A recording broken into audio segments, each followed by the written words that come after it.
we're saving the metagame discussion for Friday. For those of you that are curious about just kind of something for the weekend, I will throw it together. So give me some likes on this video, and I will assemble the video. Next week, we're definitely going to beat the crap out of 6 days of metagame discussions across every good deck that Papa Robbie can actually think of. And that's a lot. All right, guys, I understand that. So let's dig on into this next top 5 side deck cards. Actually be the next 5 that are good. Right, guys? All right, let's dig on into this.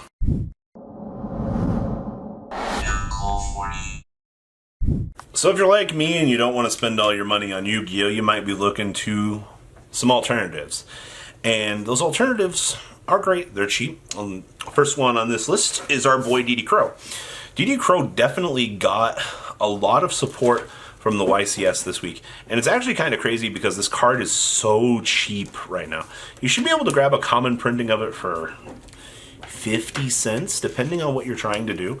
Now, come on, guys. You should be able to afford 50 cents.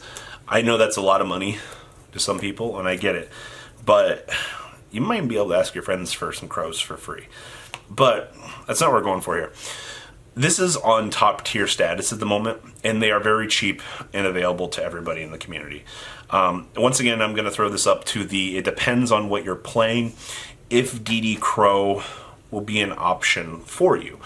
But I do think that being able to time it correctly against the Salamangreat matchup, or I guess any other matchup that directly involves the graveyard, Sky Striker recurring back and engage, you go ahead and DD Crow it. Your opponent sets up array, you DD Crow it, right? Like, no problem.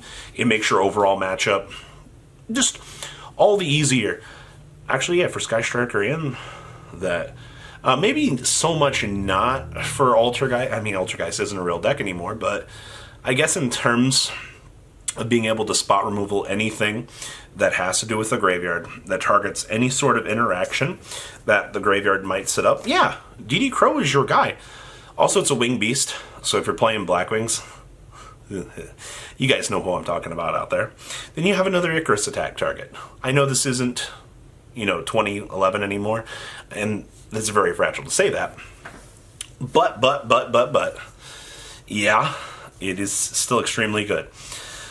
Now, on the budget side, we also have Red Reboot. Now, I know a lot of people are going to complain about a card that's $4 a piece. I get it. It's not evenly matched, and the thing you need to understand about this card is, yeah, you do pay half of your life points, like you're spending $4 per copy on a stupid super rare.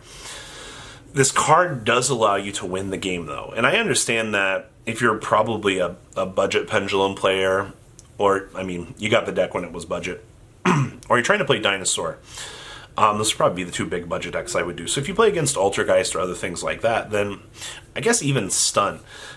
Then the big guys that have impermanence and are big balling and making you feel really bad that you're having to play budget cards. I get it. But when you Red Reboot the face on your opponent, you can have the smuggest look at it. You just made them reset that $100 impermanence, and you get to do whatever you want through the course of your turn. I'm just saying, $4 is better than $100, and you don't have to deal with evenly matched or any of those shenanigans for the whole turn. Now, if your best play is setting one after you Red Rebooted, I hate to tell you this, but you inappropriately played the card, and it's probably going to cost you. The Red Reboot is something that, yes, it is very budget friendly, but you're going to have to learn how to play the card. I would almost antiquate the card to Solemns from their time. Misplaying a Judgment would be very costly, and I see the same thing of Red Reboot in this format. And I don't know if it's just people don't know how to play the card or what it is, but I've seen a lot of very bad Red Reboots. I've seen a lot of very good Red Reboots. But it is a card that you are going to have to take a lot of time and appropriately learn. And don't feel hindered because you're playing a budget deck. You can still learn how to play appropriately with that. So there is that. Next up on our list of very good budget options in the current format is Abyss Dweller. Dweller is one of the best cards in the whole current format. Being able to shut off the graveyard like that is so detrimental to players. Now, I would make the argument that this is something that you don't want to approach in your side deck. I think that this would be more of a main deck option. Now, depending on what your options are, once again, this comes into your build. Like, Dweller's a fantastic card. And once again, as you're beaten on these opponents that got these $100 cards and things like that, you can once again smile when you win the dice roll and you produce a Dweller. And your opponent's like, well, my danger cards aren't resolving. Like, they're just going to be, they'll be extremely muddled the entire game. And there's nothing that they'll be able to do about it. It's just, congratulations, you did it. So, budget exceeds options available depending on the matchup and things that you're trying to do. I'll give it to Dweller. Like, I don't think there's a better option that can shut off the graveyard that sets a condition on the field than 1700. Now, if you're playing something like Heroes and you slap a tin gold Bubble Man underneath that bad boy, well, you know, it'll be 2200. And I mean, yeah, a lot of decks are going to have issues with it being 2200, and I get that. But we don't care about that. We care that the card is cheap, the card is available to you, the card has the power to stop a large chunk of the meta right now, and it seems good to me. I don't know. Somebody might disagree with me on Dweller being a good choice, but I honestly think it is in the current format, and don't be discouraged. Like, it's still available to you relatively cheaply. So, who doesn't like options, right, guys? Next up on our list is actually Mistake. Now, we talked about Shared Right on the previous video, and my golden rule is traps aren't very good. Now, I understand the argument for budget, but this is a very interesting one, because this is a card that shuts off both players. Now, obviously, if you're playing a stun deck, I get it. Alright, like, it won't be good, or it's good in stun, and it's good if you go first.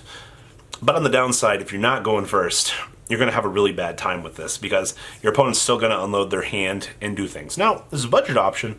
Oh, this card is very good. But drawing cards, searching, things like that, they're at an all-time high in the current format.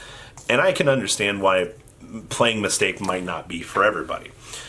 But when you have this card and you have Thunder King Ryo, and Thunder King Ryo takes up a normal summon, you know, we're not in slow pace Yu-Gi-Oh anymore. We're in a format where you want to do your combo, and, you know, you have to understand, like, budget Yu-Gi-Oh combos aren't going to be as explosive as the $600 board that is coming at you, alright? I'm going to say that. But you can still do your combo and have the protection of things like Mistake to stop your opponent from doing theirs. Your job is to hinder your opponent as much as you can from generating said advantage. And Mistake helps do that.